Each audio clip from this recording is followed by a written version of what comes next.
This is Crappy to Happy, and I am your host, Cass Dunn.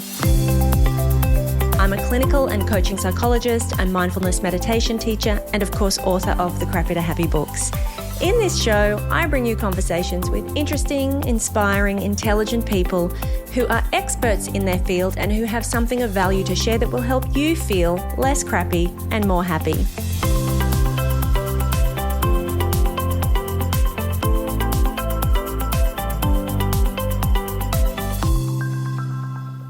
I have recently thrown myself back into my meditation practice with renewed vigor, knowing just how helpful it has always been to me in terms of managing my emotions and moods, improving my concentration and focus, and even supporting better sleep. So I pulled out my Muse Brain Sensing Headband, which I haven't been using regularly for the past couple of years, and I have started using it again to track the quality of my meditation practice.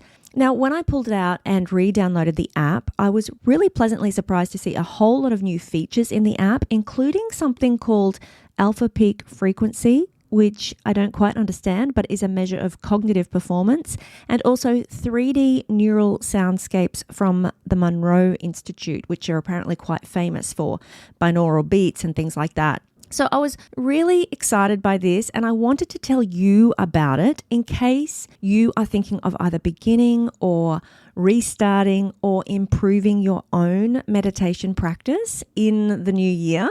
I thought the best way to do this might actually be to throw back to my original conversation with Ariel Garten all the way back in 2019. I had her on the podcast. She is the founder of Muse. Since then, it has really evolved, not just in terms of the functions that I just told you about, but there is also now a Muse S headband, which is soft, so you can wear it around your head really comfortably for tracking your sleep. I want to tell you that I am an ambassador for Muse. I became an ambassador a few years back in order to be able to pass on to you a discount if you choose to buy your own Muse headband. You get 20% off with my code. I genuinely love this product and I really want to share it with you. So I will put the link in my show notes to go directly to Muse using my referral link. Without further ado, here is my chat with Ariel Garten. So, Ariel, I would like to just start with a little bit of your background for our listeners. So, because you have an interesting background too. You have a background in the arts, am I right? Psychotherapy and neuroscience. Do you want to just tell us a little bit about your background? Sure. So my mom was an artist, so I always grew up thinking that you could imagine anything you wanted and bring it to life because she would make these beautiful canvases. For anyone watching the video, there's actually one behind me. So I grew up in the world of the arts, but I was fascinated by science and how the world worked. And that fascination very quickly turned into the fascination with the self and understanding how the self worked. So I trained as a psychotherapist and a neuroscientist. And so I spent a decade being a psychotherapist in private practice. And then as a neuroscientist, developed this amazing device, Muse, which actually reads your brain activity and gives you real-time feedback during a variety of activities, including meditation. So I've spun the gamut from art to science, and I'm really fascinated by how you allow people to understand and transform what goes on in their own brain. Yeah, it is so interesting. And we will spend some time talking about the Muse for sure, which is a brain sensing headband that you wear during meditation. It gives you real-time feedback about what's happening in your brain. In a nutshell. Absolutely. In a nutshell. Yep. So you got it. So before we get to that, what's your personal experience of meditation and sort of what inspired you to go down this path when it comes to all of the things you could create with this technology? So I was a terrible meditator. As a psychotherapist, I would be always recommending meditation to my patients. I would teach them how to meditate, and then I would go home and I would sit there and I'd try to let my mind focus on something, and it would do a million things at once. And it'd be like, man, this is so frustrating. And then my patients would come in and be like, so did you meditate this week? And they're like, oh yeah, totally. For like 3 minutes once. Yes. Okay, at least you're not lying to me like the other patient was. And when I started working with this very early brain-computer interface technology, we did all sorts of crazy stuff with it. But it became really clear that if we wanted to help people in the world and help move the needle for humanity in some way, that if we could use this technology to teach people to meditate, we would be doing something really meaningful. I know I relate so much to that because I'm a psychologist and I teach people meditation as well. And I'm not always the greatest at maintaining my own practice, but yes, how was the meditation practice? Like, people couldn't sit for longer than 3 minutes. They would sit for 3 minutes, maybe twice a week, and that's their limit. So I'm all for anything that helps people to do more of it, or to be encouraged or incentivized in some way to meditate, because obviously we know what the benefits are. As a neuroscientist, actually, that leads me to, do you want to talk to some of the known benefits Sure. of mindfulness and meditation? So there are so many known benefits. If you look at the literature, there's over 1,000 published studies talking about meditation's ability to improve your sleep, decrease your stress, improve your GRE scores, improve your productivity, improve your relationships, and change your mood. Like, the studies over and over and over again demonstrate meditation's ability to have meaningful impact in our mind and our body. As a neuroscientist, I can dive into the cool things that meditation can do for your brain. How does that sound? Yeah, please. Cool. So at the front of our head over here, we have an area called the prefrontal cortex. And it's our sort of higher order control center. It's the thing that allows us to think, organize, plan. It's the thing that we have that other mammals do not have. And as you age, unfortunately, your prefrontal cortex thins. Bad news. But the good news is, if you're able to maintain a long-term meditation practice, you can maintain the thickness of your prefrontal cortex even as you age. So there's one study by Dr. Sarah Lazar at Harvard, and she had a 50-year-old long-term meditator who had the prefrontal cortex thickness of a 23-year-old. So moving back in the brain, so the prefrontal cortex lets you organize and plan. Behind it, we have, in the middle of the brain, we have the amygdala. And the amygdala is your fight or flight response. It's the thing that's going like, there's a fire, or my pants are wrinkly and I'm walking into a meeting, or that person across the room maybe doesn't like me. It's firing all the time, and not necessarily in ways that are always helpful to us. And when you look at somebody with a meditation practice, you can often see a decrease in amygdala activity. And if you look at a long-term meditator, you may even see a decrease in the size of the amygdala. That's fascinating. Yeah, so we're seeing like real structural changes in the brain. And there's really a relationship between what's happening in the prefrontal cortex and what's happening in the amygdala. You can kind of think of the prefrontal cortex as the parent, as the thing that can plan and organize and see the world around it and see what's, clearly going on. And the amygdala being the little 3-year-old that wants to have a temper tantrum and freak out and is scared. And as you meditate, often part of what's going on is that you have an increase in prefrontal cortex control that downregulates the amygdala. So the wise parent is getting wiser, and it's able to calm down the anxious, scared child. And so meditation allows us to really, in many ways, structurally change our brain potentially through both those dynamics and lots of other ones. So you also see cool things like increased connectivity through your corpus callosum, so increased connectivity in the left and right brain. You can see increased size of the hippocampus, our learning and memory area. And you can even see changes in an area called the temporal parietal junction, which is responsible for compassion, empathy, and perspective taking. Yeah. It's really interesting stuff. And I love that because I think, obviously for a long time we knew that people felt better, or they felt more calm, but knowing that that is actually the result of actual structural changes in your brain, that it is actually changing you at a cellular level, is so interesting. It is fascinating. So it can change you at a cellular level in your mind. It can also change you at a cellular level in your body. Go, talk. Let's do it. Okay. So this is some super cool stuff that comes out of Dr. Elizabeth Blackburn's lab. Dr. Elizabeth Blackburn is a Nobel Prize winning scientist. She's not some weird woo-woo hippie scientist. And what she looked at was the length of one's telomeres. So the telomeres are the protective caps on the end of your DNA. So in the same way that on your shoelace, you have a little piece of plastic at the end that once it unravels, your shoelace unravels. So too, we have these little telomeres at the end, and they protect the DNA. And as you age, they get shorter and shorter. They are a marker of cellular aging. So they can show how old the organism is, how much it has aged. As you age, the telomeres get shorter and shorter. Well, it turns out that when you give somebody a meditation practice, there's the potential for those telomeres to actually start increasing again.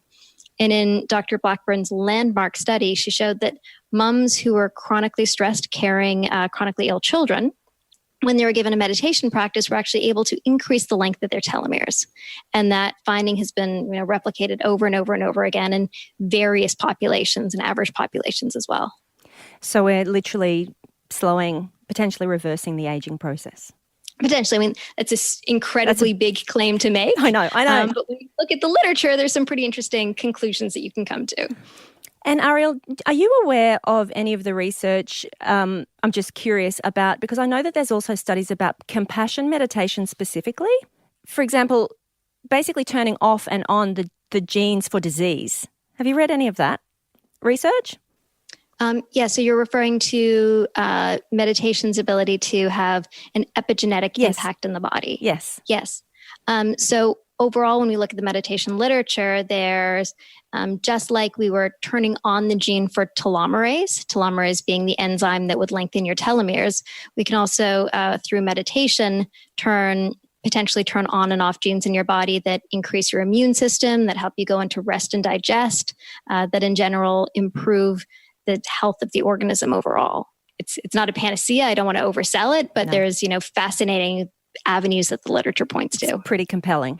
So even though we know all of this, and even you and I, even knowing all of this stuff, get people to sit down and spend 10 minutes, 15 minutes, 5 minutes just focusing on their breath, it seems like it's the hardest thing for people to do. There's every excuse to not do it. They can't find the time to do it. It's too uncomfortable. What's going on? We've got all the information. What is it that stops us being able to do this? It's a good question. And I mean, I've seen it over and over and over again.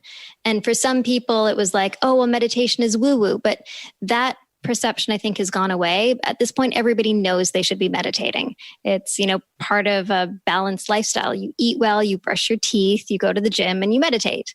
And most people manage the first two. The going to the gym is much harder, and meditation's way off the spectrum. Yeah. And I think for most people, you sit down. Most people don't know exactly what meditation is. So there's the perception that meditation is letting your mind go blank, which it's not. Exactly. So when you're doing a basic meditation, what you're probably doing is focusing your attention on your breath. So you're putting your focused attention on a single point. Your mind then begins to wander. You notice it wanders and you return it to your breath. And you don't get mad at yourself that your mind wanders, because all of our minds wander. What you're just trying to do is notice and return. Yeah. And so I think most people don't know what meditation even is, how you're supposed to do it. And then when you do sit down to do it, your mind wanders all over the place. And so we create all sorts of judgment about it. And we're like, oh my God, I suck at this. And we don't like being bad at things that makes us feel bad about ourselves. Yes. And so then we just get up and we don't do it. Yeah, that's so true. That voice of self-criticism chimes in very quickly, and then we do anything to avoid that. And the funny, the ironic part is that meditation teaches you to deal with that self-criticism. That's really a big part of the process. You observe the judgment, you let the judgment pass too. You observe the criticism, you let it go. But only once you sit in the practice and steep in it can you get to the point where you're even comfortable facing the judgment in that way. Yeah. I read a study where people would rather administer electric shocks to themselves than be with their own thoughts for, 5 silent minutes. They would actually shock themselves rather than sit alone with their own thoughts. It's a frightening concept, but it's true. So the Muse headband, which you've created, how do you think it helps to counteract some of that, or to encourage people to sit for longer? Yeah, it's been very successful teaching people to sit at all and then for longer.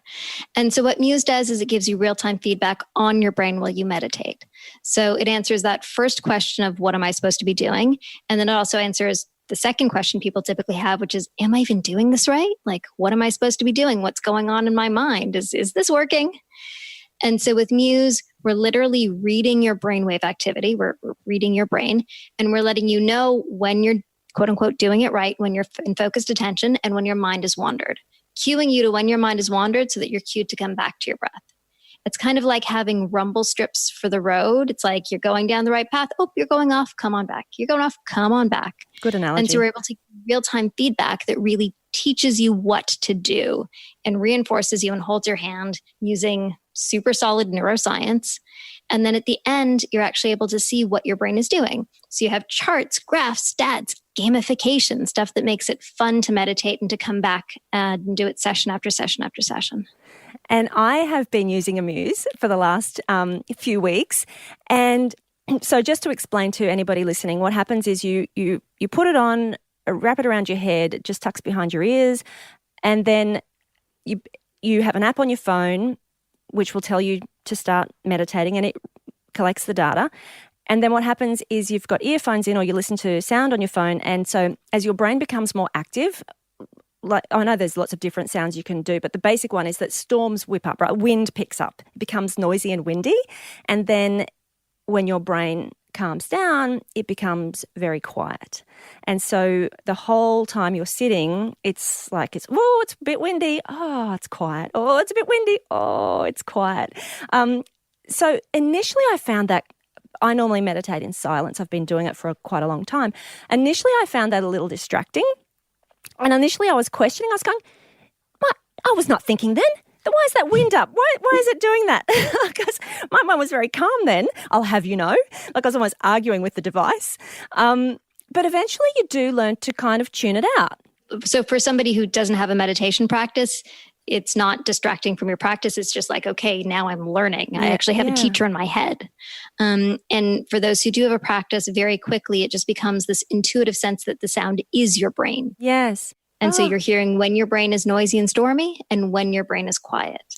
And then when you stay super quiet, you get birds, which people love. Little birds chirp, and it's so satisfying to get the little bird chirping. It really is. And it's like a little gold star, which leads me to when obviously I've trained in mindfulness meditation, mindfulness-based cognitive therapy. I've done, silent retreats, done a lot of Buddhist sort of meditation. And the whole thing is about non-striving. It's like technically mindfulness is about the one thing that you can do that does not need you to be doing anything or striving to achieve anything.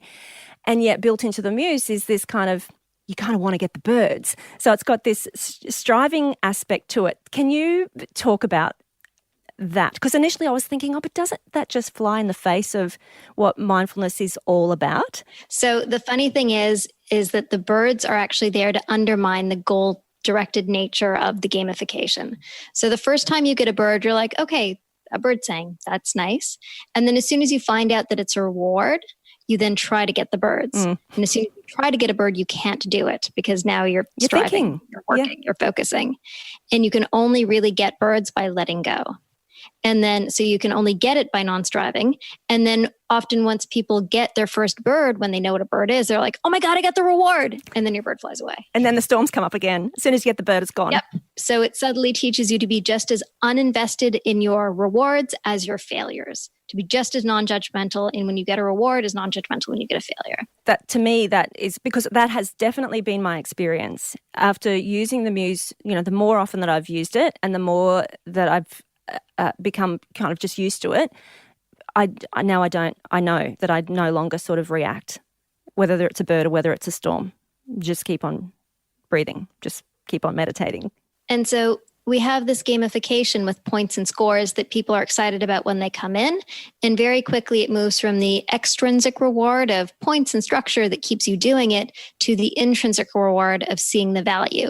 And then you don't care about the points anymore. It really doesn't mean anything. But it's the thing that got you into the practice and kept you there long enough to get you to the point where you've established a regular practice, you understand how to do it, and you're actually feeling the benefits in your life. And once you feel the benefits, then you're hooked. I hope you're enjoying season 4 of the show. And hey, I would love for you to check out my brand new YouTube channel where I'm sharing even more tips on how you can feel less crappy and more happy. It's youtube.com/Cass Dunn. So come over, check it out. I'd love for you to subscribe. And if you haven't already taken my free 7-day happiness challenge, you can sign up for that at cassdunn.com/happiness. So it does sense your brain activity, but I notice I've got the Muse 2, which is the latest one, and I notice in the app I haven't done a lot of it, but there's a heart and there's a body. Like I did the body one, so it senses when you physically are moving, so that you stay still, and then there's a a heart one. Is it actually measuring your heartbeat while you meditate? Do you want to talk about all the different sort of functions of the Muse? Sure. So in the original Muse, we give you real-time feedback on your brain. And that's been out for the last 5 years, and it's super successful. Hundreds of thousands of people use it every day. And then Muse 2, which just came out last year, gives you real-time feedback both on your brain as well as your heart, your breath, and your body. So it has additional sensors. There's a PPG sensor that tracks your heart rate, and you actually hear the beating of your heart like the beating of a drum. And it tunes something called your interoception, your ability to actually understand sensitively what's going on inside your own body. And then the body sensor is able to sense your movement. So it helps you find comfortable posture, and it helps you find stillness. And for a lot of people, finding stillness is the first step. And once you find stillness in your body, it's easier to find stillness in your mind. I went to do the body one and I put it on my head, and then I went to look at my app and it said, "Stop, you're moving too much. We can't get a reading." It knew as soon as I just turned my head towards to look at my phone.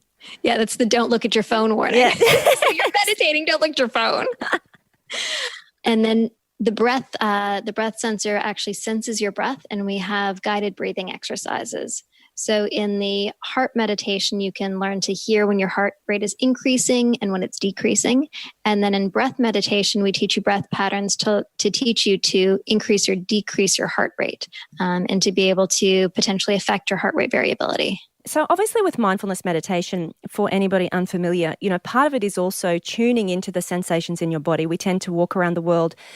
We're very cerebral. We engage with the world through our thinking mind, and we've become quite disconnected with our physical sensations. There's a whole world of like information and intuition and wisdom stored in our body. And so we connect with the sensations in our body, like in a body scan meditation. So with the Muse, that's one of its functions, I guess, to help you to really connect inward to what's happening. Yep, to be able to start to sensitively understand what's going on in your different systems. Yeah. And meditation occurs throughout the whole body. So meditation is partly about stilling the mind and changing your relationship to your thoughts. It's also about being able to understand and use your physiology positively to help you relax. So when you take deep breaths, it becomes a cue to your autonomic nervous system to calm down. So when we learn deep breathing patterns, we recognize that we can begin to shift our body's physiology out of fight and flight and into rest and digest. And that changes our heart rate, and that has a feed forward effect, which is then able to calm the mind. So all of these systems really work synergistically with one another to help us get into an optimal state. It's amazing. You can really see the progress session after session. And like we have users who've done literally thousands of sessions, and you can see the progress. They see the progress over time. Yeah, and hopefully translating then, as you say, into their lives, then really realizing the benefits in their day-to-day life, which is where it counts. And you can even see progress over, the first 5 or 10 sessions that you do. Yeah. I'll sit with people during their first few sessions, and they can immediately start to see how their mind is calming down, how they're getting the practice. I just ran a session with a number of people for 3 weeks, and like the changes that they were noticing in their lives after the first 2 weeks were amazing. Yeah. Shifting relationships to how they were yelling at their husband, how they dealt with stress at work, how sleep was for them. It can take varying lengths of time for people to find ease with the practice and start to see the changes, but it can be surprising what you might find when you start doing it. So, Ariel, just looping back to the beginning of our conversation when you said that you, even you as a psychotherapist teaching people to meditate, you found it really difficult. And for you as a woman now, you have got young children, right? I do, a 3-year-old. Yeah, right. You have a 3-year-old, and were a CEO of a major company for 7 years. You've stepped down now with having children, but, busy, working, mum, professional. How has it helped you? How has it helped you to build your own meditation practice? Well, what have you noticed in your own life? So first of all, I literally learned to meditate using Muse. Wow. I had read so many books. I had, so many resources, but it wasn't until I actually started regularly using Muse that I was like, oh, this is what I'm supposed to be doing. Okay, now I get it. And then all of a sudden, the 2,000 years of history that I'd been reading made sense. And once I started to do that, the benefits were fascinating. So one of the first things I noticed was an increase in my productivity. I was typing a long format document, which would normally take me forever because I was the CEO of the company. I was in an open office. Everybody going past me, I felt like needed me in some way. It was always distracting. And for the first time, I sat down and I wrote something just all the way through in my open office with all the sounds around me. Yeah, I see your face. Yeah. Yes, I was shocked. I was like, what just happened? Well, it turns out the practice that I had learned that taught me to notice when my mind is wandering and then move away from the distraction back to the object of my focus translated beautifully to my own productivity. It's like my mind would begin to wander, nope, back to my document. Begin to wander, nope, back to my document. And the next thing I noticed was my cell phone behavior changed. That urge to constantly check the phone just started to sort of peter away because I'd feel that sensation of like, oh, actually, no, I don't care. Back to what I'm doing in front of me. And so I started to notice that my impulses and my urges and desires all of a sudden became much wiser and much easier to manage just naturally. And then from there, the emotional changes also began to take place. In my dialogues, aka arguments with my husband, there was no longer the sense of, I need to be right and I need to say this 50,000 times so that you hear me. I would just say it once and then I'd hear what he said and then I'd be like, oh, and then I could just reflect on it. It wasn't this constant, reactivity, welling up of shit inside of me. Yeah. Reactivity, like needs. My needs presented themselves and then I could articulate them. It wasn't quite as straightforward as that, but standing back, it was kind of like an astonishing shift. But that's the point, isn't it? That's really interesting. And that's the point, isn't it? Like people who say, what's the point? Like I can sit here and focus on my breath, but what's the point? It's because that is learning to train your mind to go where you want it to go, not where it wants to go. And then applying that to work and focus and the people in your life, conversation that you're having, whatever it might be. Yeah, and negative thoughts. Yes. So, for a lot of people, so we have these internal dialogues, and for a lot of people, those internal dialogues are negative and unpleasant and just keep you feeling a little bit shittier than you need to every single day. And when you learn that you have a choice about the dialogue in your head, that you can hear something inside your head and say, actually, I'm going to choose to take my attention elsewhere. I don't need to be caught up in you right now. It's an unbelievable sense of freedom, an unbelievable shift in who you are, because you are no longer those dialogues in your head. You're an individual with agency and a choice of how you are living. I would have to agree. I think that's so important. And that certainly in the work that I do, I hear people all the time say they feel powerless. Like, this is just who I am. I just can't stop this. My mind just does this, or I just do this. And it's giving people back that power over the thoughts in their head, the managing those urges and impulses and that reactivity. Like, you do have a choice in this. These might be old patterns that you've had for a really long time, but with some awareness and with some present-minded awareness, then you do have a choice about how much impact those things have over you. Yes, it's extremely empowering. And that's why it was so clear that, for me and my team, that this is what we needed to build, that this was the best possible thing we could apply our lives to. When you look at the fact that 85% of the world has low self-esteem and that we're all pulled by these urges that just don't serve us, it's like, how can we help humanity? By teaching them to meditate. This must be personally just so rewarding for you. Beyond, yes. Yeah. So, Ariel, for our listeners who are perhaps like you were and like many people are who struggle to just get started with a meditation practice and who don't necessarily have their hands on a Muse today, what advice do you have to help people to just get started with some sort of mindfulness meditation practice? So the first thing is, meditation is not complicated. It's not weird. It's really simple.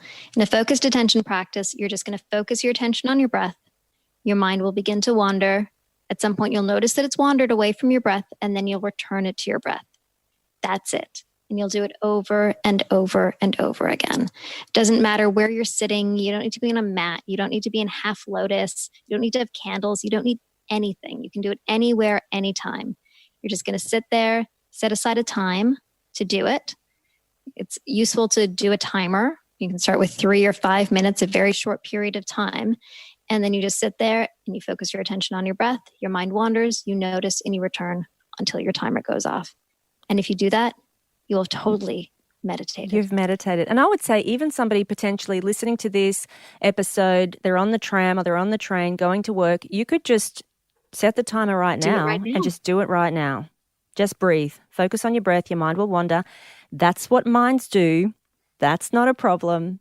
Come back to the breath. I would love that. I think we should put that challenge. If you're listening to this right now, get to the end of the episode, set your timer and spend 3 minutes focusing on your breath and you've meditated. And we are cheering for you right now silently.